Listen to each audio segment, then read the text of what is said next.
अक्टूबर महीना दिवाली के बीतने के साथ ही खत्म होने वाला है और जितने भी शोज इस बार आने वाले थे सब ऑलमोस्ट अपने हाफ पोर्शन की तरफ बढ़ रहे हैं। साथ ही मेरे एग्जाम्स भी, that's why I was not able to follow much among them except जो पॉपुलर है और उनकी मांगा मैंने पास में ड्रॉप कर दी थी, या वो शोज जिन्हें हर कुछ समय बाद काफी लंबे टाइम तक मुझे मिल करना है। And talking about milking, chainsaw man air 2 more episodes और लास्ट एपिसोड ने अपने विजुअल और स्पेक्टेकल से अपनी हवा में और गर्मी बढ़ा दी। The way it is hitting current fandom is hard, very very hard, जो कि एक्सपेक्टेड भी था। एक इतने पॉपुलर स्टोरी को जब टॉप नॉच एडेप्टेशन मिलता है तो आंधी आती है, जिसमें प्लेटफॉर्म्स के सर्वर तक उड़ना आम बात है। वैसे मैं क्रंचीरोल पे नहीं देख रहा था, बट जहां कहीं भी देख रहा था वहां भी एरर था। बर्जर के लिए बुरा लग रहा अब तो।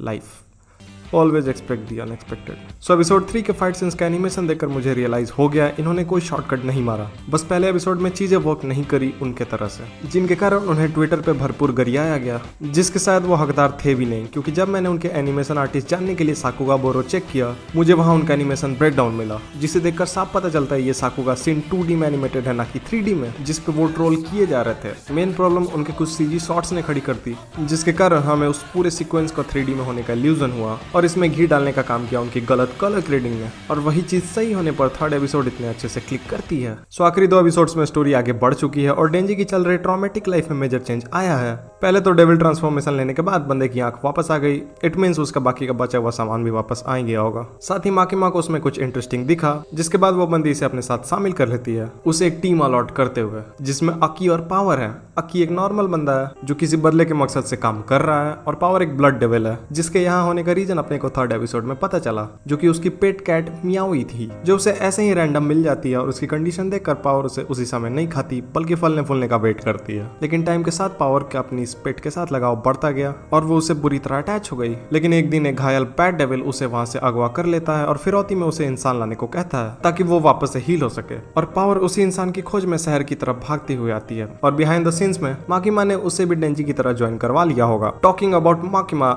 ये कैरेक्टर नो डाउट इस पूरे सीरीज में काफी इंटरेस्टिंग है। उसके अराउंड एक मिस्टीरियस ऑरा तो है ही, साथ ही उसकी वॉइस और पर्सनैलिटी भी काफी प्लीजेंट और कामिंग है। उसे पता है किस बंदे से उसे क्या और कैसे करवाना है। माकिमा को देखकर सीरीज के अंदर ही नहीं बाहर भी बंदों का दिमाग खराब हो चुका है।